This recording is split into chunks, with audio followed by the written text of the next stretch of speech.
नमस्कार बच्चों, मैं बजरंगलाल भौतिक विज्ञान की इस कक्षा में आपका स्वागत करता हूं। बच्चों, हम पढ़ रहे हैं हमारी प्यारी बुक फिजिक्स और फिजिक्स का चैप्टर 11 जिसका नाम है विकिरण तथा द्रव्य की द्वैत प्रकृति। और आज भाग 4 में हम पढ़ेंगे आइंस्टाइन का प्रकाश विद्युत समीकरण। जैसा कि बच्चों आप जानते हैं कि ये जो चैप्टर चल रहा है बिल्कुल ही आसान चल रहा है और आपको भी इसमें पढ़ने में मज़ा आ रहा है। न्यूमेरिकल्स की संख्या ज़्यादा है, लेकिन अगर कंसेप्ट याद हो जाते हैं तो न्यूमेरिकल्स से कैसा भी आए, राम की जगह श्याम आए, हम उसको आराम से कर सकते हैं। मेन फोकस आप रखो सूत्रों पर, फॉर्मूलों पर, कि अगर फॉर्मूले अगर आपको याद हो गए तो आपको दिक्कत नहीं आएगी। और इसी कड़ी के अंदर आज हम पढ़ेंगे आइंस्टीन की प्रकाश विद्युत समीकरण, जो बहुत ही शानदार समीकरण है और एग्जाम में भी ये 101% आ जाती है। अब इसके साथ में हम न्यूमेरिकल्स भी पढ़ेंगे। तो थ्योरी पार्ट थोड़ा कम है, न्यूमेरिकल्स ज़्यादा है, क्योंकि चैप्टर में न्यूमेरिकल पहले से ज़्यादा दे रखे हैं। लेकिन फिर से वही कहूँगा कि अगर हमने फॉर्मूले याद कर लिए तो न्यूमेरिकल कितने भी आए कोई फ़र्क नहीं पड़ता है। तो बच्चों, कॉपी पेन से आप तैयार हो जाइए। लेकिन अगर आपने पहले वाले वीडियो नहीं देखे हैं तो आप उन्हें ज़रूर देखें, क्योंकि फोटोन की ऊर्जा कैसे याद करते हैं, तरंग दैर्ध्य कैसे याद करते हैं, वो सीखोगे तो उनसे ही जुड़े हुए कंसेप्ट आगे की ओर हमारे काम आते रहते हैं। तो बच्चों, अब देखते हैं अपन आइंस्टाइन की प्रकाश विद्युत समीकरण बनती कैसे है। चलो देखिए, आइंस्टाइन की जो प्रकाश विद्युत समीकरण है उसके लिए आपको पहले फिर से वही कहानी समझनी होगी जो हम पहले वाले वीडियो में पढ़ चुके हैं। कौन सी? कि प्रकाश विद्युत प्रभाव क्या होता है। तब आपको ये बताया गया था कि प्रकाश विद्युत प्रभाव के लिए मान लीजिए कि ये एक धातु की सतह है, ठीक है। अब इस धातु की सतह पर सतह से हमें किसी इलेक्ट्रॉन को बाहर निकालना है। इलेक्ट्रॉन को बाहर निकालना है। मान लीजिए जो आप फोटोन इंसिडेंट करवा रहे हो उसकी एनर्जी है 3 eV, और मान लीजिए ये अपन कल्पना करें, मान लीजिए इसको चाहिए 5 eV, ठीक है।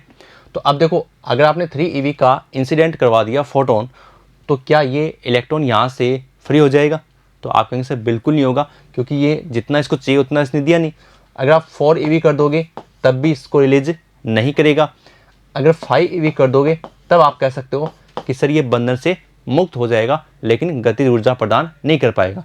तो इसका मतलब अगर हम 6 eV करें तो किसी फ्रीक्वेंसी से ज़्यादा फ्रीक्वेंसी, जिसे हम बोलते हैं दहली आवर्ती से अधिक आवृत्ति का प्रकाश डालते हैं, तब क्या होता है, इलेक्ट्रॉन मुक्त हो जाता है। अब जैसे आपने 6 eV डाल दिया, इसको कितना चाहिए, 5 eV, बच गई कितनी, +1 eV, ठीक है। अब 5 eV तो क्या करेगी, इसका बंधन तोड़ देगी, +1 eV क्या करेगी, वो इसको गतिज ऊर्जा प्रदान करेगी। और यही हमारा कंसेप्ट है आइंस्टीन की प्रकाश विद्युत समीकरण को बनाने के लिए। चलो देखते हैं। देखिए, आइंस्टाइन की प्रकाश विद्युत समीकरण की बात करते हैं। सबसे पहले हम बात करते हैं कुल ऊर्जा कि कुल ऊर्जा हमने फोटोन की कितनी उसको हम दे रहे हैं। जैसे कि आपको बताया था मैंने कि ये जो कंसेप्ट होता है प्रकाश विद्युत प्रभाव का, ये ऊर्जा संरक्षण नियम पर आधारित होता है, क्योंकि दी गई ऊर्जा बराबर इनके द्वारा जो भी कार्य प्रणाली हो रही है उनमें कितनी ऊर्जा खर्च हुई है, दोनों क्या होती हैं, बराबर होती हैं। तो जैसा कि आपको मैंने अभी बताया भी है और फिर दोबारा बता रहे हैं कि जो भी ऊर्जा आप दोगे वो ऊर्जा दो भागों में काम आती है। पहली आती है इलेक्ट्रॉनों को धातु सतह से उत्सर्जित करने के लिए आवश्यक न्यूनतम ऊर्जा, जिसे आप कार्य फलन कहते हैं। धातु को सतह से मुक्त करने के रूप में कितनी ऊर्जा काम आती है उसे हम बोलते हैं कार्य फलन। प्लस भाई मुक्त होगा, प्लस अगर एनर्जी और है तो वो क्या होगा, वहां से इलेक्ट्रॉन क्या करेगा, मूवमेंट करना शुरू कर देगा, क्योंकि उसको मिल जाएगी गतिज ऊर्जा। तो देखो, कुल ऊर्जा को तो हम लिख देंगे ई से, कोई समस्या नहीं है। इलेक्ट्रॉनों को धातु सतह से उत्सर्जित करने के लिए आवश्यक न्यूनतम ऊर्जा को हम बोलते हैं कार्यफलन, क्या हो जाएगा, फाई नॉट हो जाएगा। प्लस मुक्त इलेक्ट्रॉनों को प्रदत्त गतिज ऊर्जा, उसे हम क्या बोलते हैं, काइनेटिक एनर्जी बोलते हैं, ठीक है। अब तीनों के फॉर्मूले देखो आप, ई का आप कहने से बिल्कुल हमें पता है फोटोन की ऊर्जा क्या होती है, ई बराबर एच वी होती है। कार्यफलन हम पहले वीडियो में पढ़ चुके हैं, 50 कार्यफलन समानुपाती होता है किसके, दहली आवर्ती के। प्रत्येक धातु के लिए, प्रत्येक पदार्थ के लिए क्या होता है, ये अलग अलग होता है। और जब इसको बराबर करते हैं तो क्या आ जाता है, 50 बराबर एच वी 0, ओके, तो हो गया एच वी 0। और काइनेटिक एनर्जी वो होती है 1/2 mv मैग्नीफिक स्क्वायर, जो आप बिल्कुल साइंस के अंदर बिल्कुल ये पढ़ते आ रहे हो काफ़ी लंबे समय, 9th-10th से भी आप ये पढ़ते आ रहे हो। गति ऊर्जा सूत्र क्या होता है, ई बराबर ½ mv², ठीक है। तो तीनों सूत्र आगे ना, आप तीनों सूत्र आपको यहाँ रखने हैं इसके अंदर बस, और कोई दिक्कत आपके इसमें आने वाली नहीं है। जो रखते हैं, देखो ई बराबर क्या हो गया, एच व्यू, आवश्यक ऊर्जा कार्यफलन से आप करते हैं फाई नोट, क्या हो गया, एच वी नोट, ये आपकी क्या होगी, गति ऊर्जा होगी, काइनेटिक एनर्जी। ठीक है, अब इसको इधर ले जाओ, वैसे ये भी सही है, ये भी अगर आपको याद है तो कोई दिक्कत वाली बात नहीं है।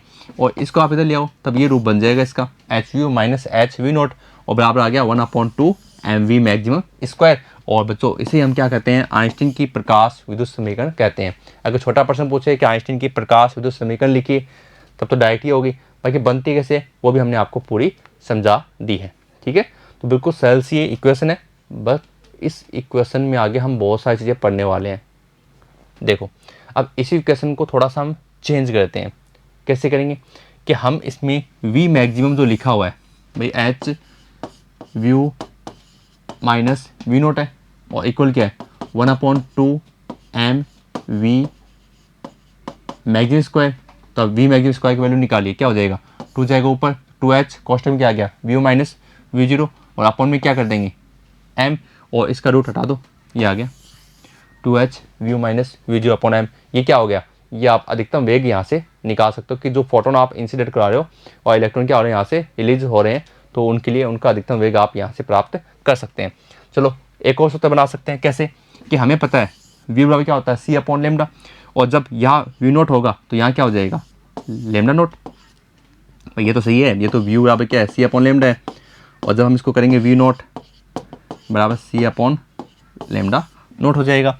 तो इसलिए हमें ये सूत्र क्या होते हैं बार बार काम में आते रहते हैं, और उसी हिसाब से हम इसको आगे सरल कर रहे हैं। तो देखो आप क्या करेंगे, यहाँ पर आप रख देंगे C upon lambda minus V naught की जगह कर देंगे सी अपॉन लेमडा नोट। ठीक है, सी कॉमन आ गया 1 लेमडा माइनस 1 लेमडा नोट, इनके लोगोथम ले लेना, क्या आ जाएगा लेमडा इंटू लेमडा नोट, और ये हो गया लेमडा नोट माइनस लेमडा। देखो आप 2h सी कॉमन लिया था वो आ गया, लेमडा नोट माइनस लेमडा आ रहा है, बिल्कुल आ रहा है, बट्टा में लेमडा इंटू लेमडा नोट है, और ये m भी साथ में है, तो ये आपका एक और फॉर्मूला यहाँ से तैयार हो गया। ठीक है, तो आइंस्टीन के प्रकाश विद्युत समीकरण से हमने 2 इक्वेशन और तैयार कर दिए, एक तो अधिकतम वेग प्राप्त करने में और एक अधिकतम वेग प्राप्त करने में लेकिन तरंग दैर्ध्य के पदों में। चलो आगे बढ़ते हैं, और ये हम देखते हैं कि इस विशेष स्थिति के अंदर H we minus H V naught, ठीक है, बराबर क्या है 1/2 एम वी मैक्सिमम स्क्वायर, यानी हम स्टार्टिंग में चले गए वापस।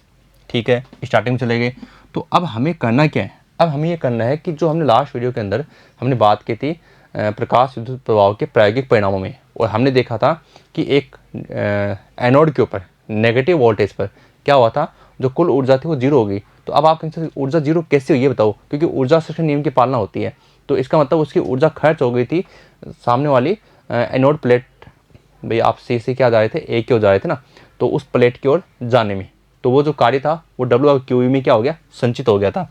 तो ऊर्जा गति ऊर्जा किस में बदल गई थी, कार्य में बदल गई थी। W क्या था, QV आवेश के लिए होता है, EV नॉट इलेक्ट्रॉन के लिए EV नॉट, वी नॉट का मतलब यहाँ पर क्या है निरोधी विभव। तो प्रकाश विद्युत प्रभाव के प्रायोगिक परिणामों में हमने जो 3 ग्राफ बनाए थे उसमें सेकंड ग्राफ से ये अपने लिया है EV नॉट। ठीक है, सेकंड कंडीशन से। ठीक है, अब देखो H view minus H note, अगर ये इसके बराबर है तो ये फिर यहाँ रख दो, आप यहाँ रख दो तो एक और समीकरण बन गई, ये समीकरण भी बार बार आपके काम आने वाली है। तो H view minus H view note बराबर EV नोट, यानी निरोधी विभव के पदों में हमने ये फॉर्मूला ज्ञात कर लिया, आवर्ती और निरोधी विभव के पदों में ये फॉर्मूला है। तो ये फॉर्मूला भी आपके लिए क्या है बहुत ही ज़्यादा महत्वपूर्ण साबित होने वाला है न्यूमेरिकल्स के अंदर। चलो अब देखिए जो ई है ना, ई को बच्चों आप क्या क्या कर देंगे, इधर भेज दीजिए, ई को इधर भेज दोगे तो क्या होगा एच अपॉन ई, ओके एच अपॉन ई। ठीक है, ये एच अपॉन ई है बच्चों, यहाँ पर एच अपॉन ई। तो अब देखो एक तो आ गई म्यू के पदों में, और एक ये आ गया वी नोट, और बराबर क्या हो गया वी नोट, यानी एच अपॉन ई ओके माइनस एच अपॉन ई ओके। ठीक है, चलो आगे देखते हैं इसके अंदर। अब ये जो आपने समीकरण बनाया है कौन सा, H upon E nu minus H upon E V naught. ठीक है, और बराबर में क्या था वी नोट। इस समीकरण की बात करें तो ये जो समीकरण होता है ना, ये एक लीनियर इक्वेशन है, और लीनियर रैखिक समीकरण जो होती है ना उसका समीकरण होता है y बराबर mx प्लस सी, ये एक लीनियर रैखिक समीकरण होती है जिसकी गणितीय समीकरण होती है y बराबर mx प्लस सी। कोई दिक्कत नहीं है। अब देखो, अब हम क्या करेंगे, यहाँ पर y की जगह ये मानेंगे वी नोट, ठीक है। m क्या होता है, किसी भी ग्राफ का ढाल होते हैं टेन थीटा, वो क्या होगा h/e, ठीक है। और c यहाँ पर क्या है, एक अचर पद होगा, तो ये पूरा पद आ जाएगा उसमें अचर पद में, माइनस h/e वी नोट, ठीक है। चलो, तो अब हम क्या करेंगे, अब इसमें ग्राफ बनाने की कोशिश करेंगे। ग्राफ कैसे बनेगा, तो हम क्या करेंगे, कुछ कंडीशन मान लेंगे कि भाई जैसे मान लीजिए, अगर आपको पता है कि इस ग्राफ के अंदर हम सबसे पहले इस इक्वेशन के अंदर क्या करते हैं, फ्रीक्वेंसी का मान जियो ले लो। तो देखो, ये जैसे आप जियो लोगे ना, आपने जियो लिया, यहाँ पर जियो लिया, तो आपको वाई v0 का मान क्या मिल रहा है, और v0 क्या है, v0 y है, तो y एक्स पर आपको माइनस का मान मिल रहा है, माइनस h/e वी नोट। तो इसका मतलब यहाँ आ जाएगा आप। और जब हम इस समीकरण में v बराबर क्या कर देंगे, वी नोट कर देंगे, तो ये दोनों पद क्या हो जाएंगे, सेम हो जाएंगे, और वी नोट का मान कितना आ जाएगा, 0 आ जाएगा, 0 आ जाएगा। तो इसका मतलब यहाँ पर भाई, यहाँ पर तो आपने 0 आवृत्ति काम में ली, यहाँ पर आपने काम में ली आवृत्ति वी नोट के बराबर, तो 0 आ गया। तो अब इनको मिला दो आप ऐसे, तो ये आपका क्या बन जाएगा, इसमें आइंस्टीन के प्रकाश विद्युत समीकरण के आधार पर हमने क्या बना दिया, यहाँ पर ग्राफ बना दिया है, ठीक है ना। और इस ग्राफ से हम ये h/e ग्राफ का ढाल भी ज्ञात करेंगे। चलो आगे बढ़ते हैं। तो ये बच्चों बन गया इसमें ग्राफ, ठीक है ना। भाई पहले आपके क्या लेंगे, फ्रीक्वेंसी क्या लेंगे, जियो लेंगे, जियो लेते ही मान बचेगा माइनस में, माइनस h/e व्यू नोट, तो y एक्स पर नेगेटिव मान आ गया। फिर जब आप इसको बराबर करोगे तो फ्रीक्वेंसी 0 आ जाएगी, तो इसका मतलब ढाल कितना हो गया इस ग्राफ का, h/e आ गया। ये बहुत ही शानदार और मोस्ट टॉपिक है यहाँ से। चलो, अब एक छोटा टॉपिक, जब हमने जो दूसरा वीडियो इसका बताया था चैप्टर 11 का, तब हमने कहा था इसके बारे में हम फिर से और आगे बात करेंगे, तो कि ये ग्राफ बनता कैसे है। तीसरी कंडीशन में प्रकाश विद्युत प्रभाव के प्रायोगिक परिणामों में हमने कहा था एक ग्राफ बताया था, और फिर कहा था ग्राफ बनता कैसे है। तो बनता कैसे वो हमने इस वीडियो में आपको बताया।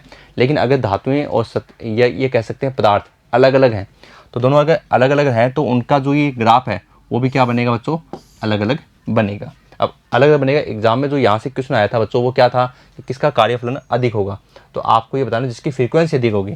अब देखो, यहाँ पर ए की फ्रीक्वेंसी इतनी है और बी की फ्रीक्वेंसी इतनी है, तो यहाँ पर बी की फ्रीक्वेंसी क्या है, ज़्यादा है, तो कार्यफलन किसका ज़्यादा हो जाएगा, बी का कार्यफलन यहाँ पर ज़्यादा हो जाएगा, ठीक है ना। चलो, क्योंकि आपको पता है कार्यफलन डिपेंड करता है देहली आवर्ती पर। आगे बढ़ते हैं। अब इसमें बच्चों देखते हैं आइंस्टीन की प्रकाश विद्युत समीकरण के आधार पर, जो हम पहले पढ़ चुके हैं प्रकाश विद्युत प्रभाव, उसके प्रायोगिक परिणामों में कितनी समानता है और कौन कौन से प्रायोगिक परिणाम हमें यहाँ पर पढ़ने को मिलते हैं। बिल्कुल आसान से चलो करते हैं। देखो, ये हमारी क्या है, समीकरण है, बिल्कुल सही बात है, समीकरण है। अब हम इन दो स्टेप की बात करें, इन दो स्टेप से हम ये देखते हैं कि अगर फ्रीक्वेंसी का मान देहली आवृत्ति से कम है, थ्रेशोल्ड फ्रीक्वेंसी से कम है, तो आपको पता है देहली आवृत्ति से कम आवृत्ति होने पर प्रकाश विद्युत प्रभाव, इलेक्ट्रॉनों का उत्सर्जन नहीं होता है। तो अगर हमने इस मान को और इस मान की तुलना में क्या कर दिया, छोटा कर दिया, अगर हम ये माने कि ये जो मान है वो इससे क्या है, छोटा है, तो मान कैसा आएगा, नेगेटिव। और कभी भी काइनेटिक एनर्जी ऋणात्मक नहीं होती भाई। अगर आप इसको सोल्व करोगे तो ये क्या है, ये गति ऊर्जा है, और गति ऊर्जा मान कैसा प्राप्त हो रहा है आपको, ऋणात्मक। और कभी भी गति ऊर्जा ऋणात्मक नहीं होती है, इसका मतलब कोई इलेक्ट्रॉन उत्सर्जित नहीं होगा, ठीक है।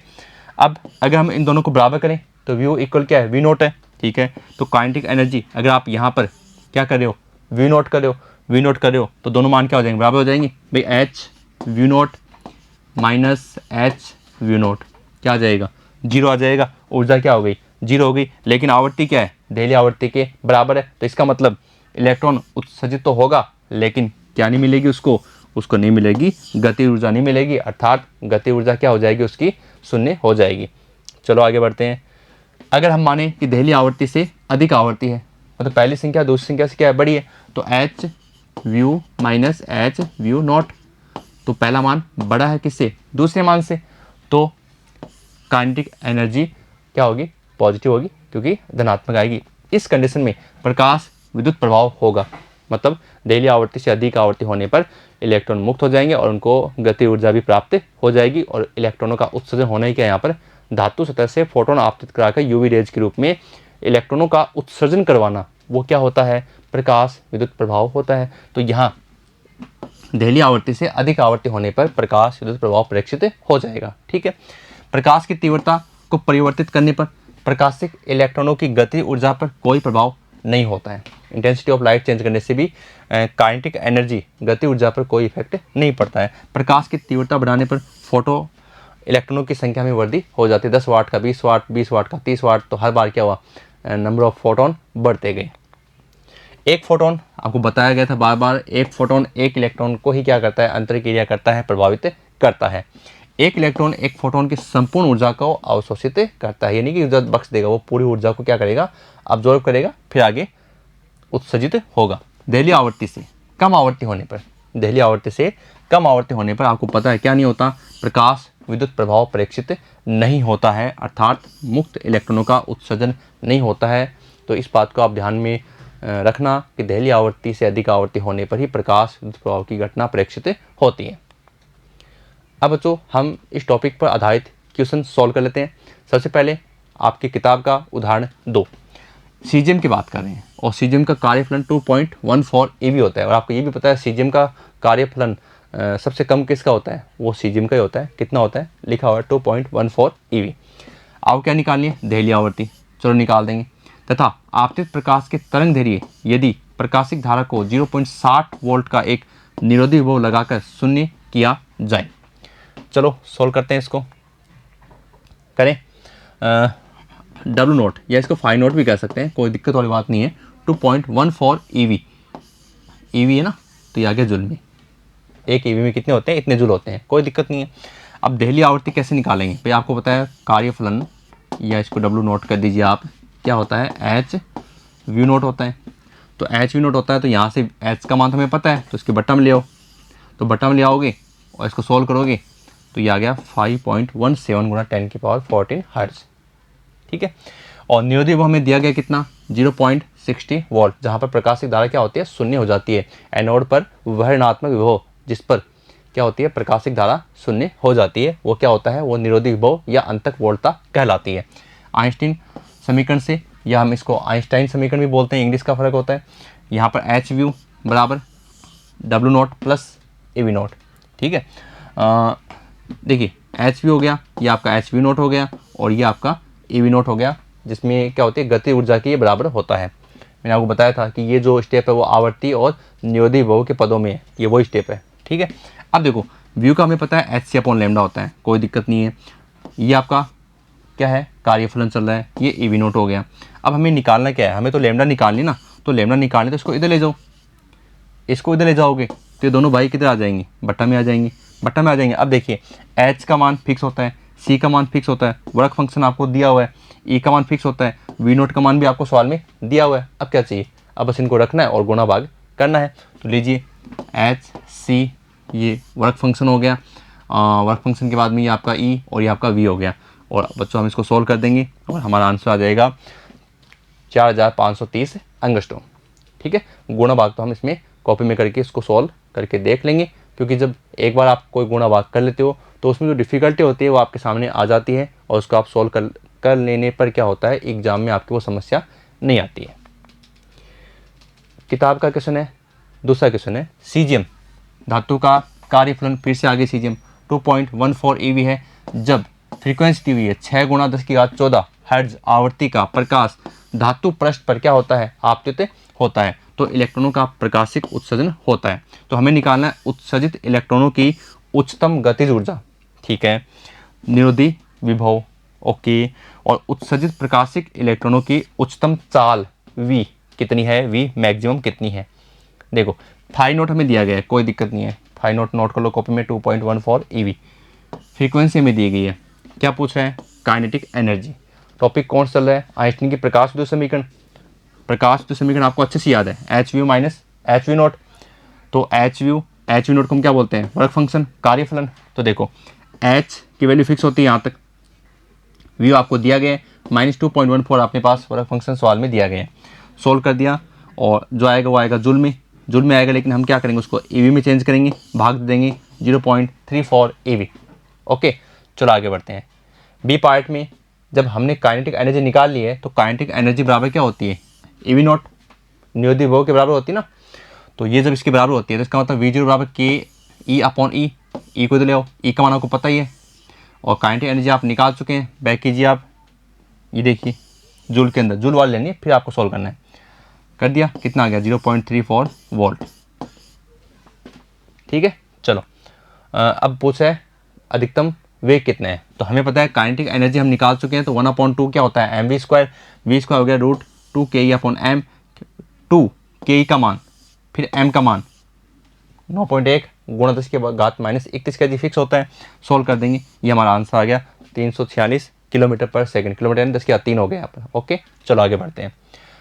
अगला क्वेश्चन है प्रश्न 6, प्रकाश विद्युत प्रभाव के एक प्रयोग में, इस टाइप के क्वेश्चन एग्जाम में आते भी बच्चों, छोटा सा है, प्रकाश आवृत्ति के विरुद्ध अंतक वोल्टता की ढलान, ढलान मतलब होता है m tan थीटा 4.12 गुणा 10 की घात -15 Vs प्राप्त होती है, प्लांक स्थिरांक का मान परिकलित कीजिए। चलो करते हैं।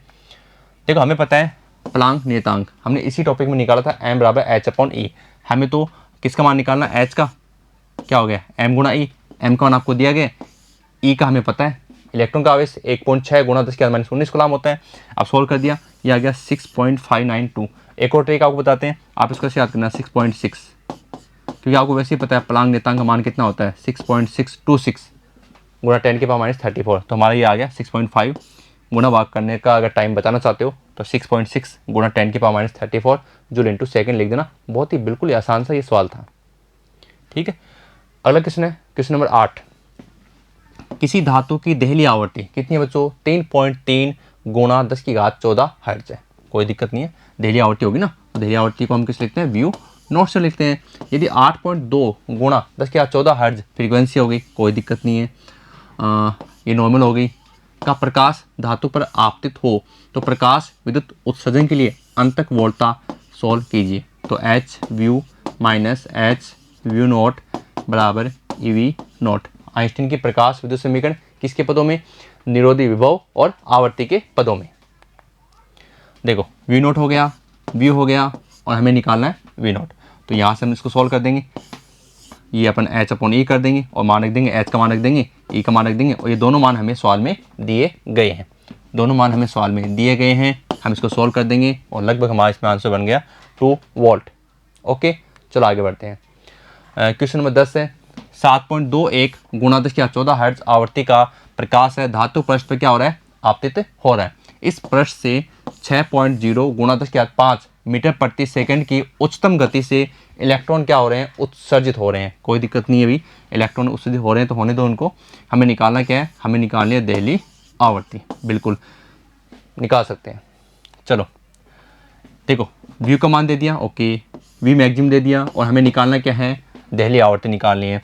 हमारी समीकरण इस चैप्टर में जो चल रही है वो क्या है, काइनेटिक एनर्जी बराबर क्या है, H view minus H V note, और हमें पता है कि काइनेटिक एनर्जी होती है 1/2 mv² मैक्सिमम, तो इसको हमने यहाँ रख दिया, तो ये आ गया, और स्टार्टिंग से हम ये पढ़ रहे हैं बार बार।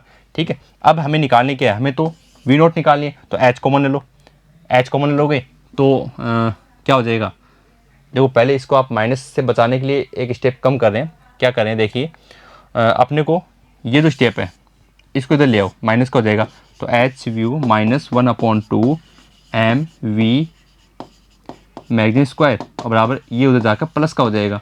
ठीक है, अब हमें तो ये निकालना है, अब बट्टा में ले जाइए एच, तो बट्टा में जो एच ले जाएंगे यानी यहाँ से एच ले गए इसके लिए बट्टा में, तो देखो ये तो कट जाएगा, तो क्या आ गया, वी आ गया माइनस 1/2 एम अपॉन क्या हो गया, एच हो गया, और वी मैक्सिमम स्क्वायर। ठीक है, अब देखो इसमें V0 बराबर, वी का मान हमें दिया गया सवाल में, ये रहा फिक्स है, -1/2 गुणा एम का मान है फिक्स, एच का मान क्या है फिक्स, स्पीड आपको पता ही है 6 × 10 की 5 का होल स्क्वायर। सोल्व कर दिया, ये पूरा एक स्टेप है, यहीं से इसके आगे यहाँ से। ठीक है, इसको हमने सोल्व कर दिया, क्या आ गया 4.73 गुणा 10 की घात 14 हर्ट्ज आ गया है। ठीक है, एक और क्वेश्चन है बच्चों, 488 नैनोमीटर तरंग दैर्घ्य, मतलब क्या आ गया, लेमडा का मान आ गया। ओके, प्रकाश है उसको एक ऑर्गन लेसर से उत्पन्न किया जाता है जिसे प्रकाश विद्युत प्रभाव के उपयोग में लाया जाता है। जब इस स्पेक्ट्रम में रेखा के प्रकाश को उत्सर्जक पर आपतित किया जाता है तब प्रकाशिक इलेक्ट्रॉनों का निरोधी अंतक विभव यानी वी नोट कितना है, 0.38 वोल्ट है। उत्सर्जक के पदार्थ का कार्यफलन ज्ञात करना है। चलो करते हैं। देखिए लेमडा का मान हमें दिया गया है 488 नैनोमीटर है। ये आपका क्या हो गया, वी नोट मतलब नियोदिबो या अंतक वोल्टा कह सकते हैं। हमें निकालना क्या है, फाई नोट।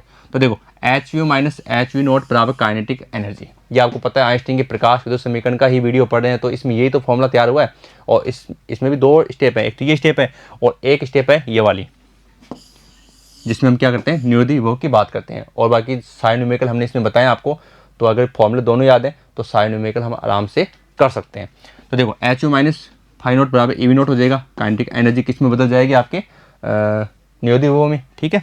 तो यहाँ से देखो फाई नोट निकालना है, तो एच यू माइनस क्या हो गया, ई वी नोट हो गया। अब हमें पता है क्योंकि हमारे पास व्यू तो नहीं है लेकिन लेमडा है, लेमडा है तो हम यहाँ पे क्या कर देंगे, सी अपॉन लेमडा कर देंगे। अब देखो ये मान रख दिया, तो एच का मान आपको पता है कितना होता है, फिक्स होता है, सी का फिक्स है, लेमडा हमें सवाल में दिया गया है। और आगे माइनस, ये माइनस देखो यहाँ पर आगे माइनस क्या है सवाल के अंदर, ई वी नोट, ई का मान 1.6 गुणा 10 के माइनस 19 और वी आपको दिया गया सवाल में 0.38। हम इसको सॉल्व करेंगे और सॉल्व करेंगे तो ये आएगा जूल में, फिर चेंज कर देंगे किस में, ईवी में। ईवी में चेंज करने के लिए आप क्या करेंगे, 1.6 गुणा 10 की पावर माइनस 19 का भाग देंगे और हमारा आंसर आ गया 2.17 ईवी।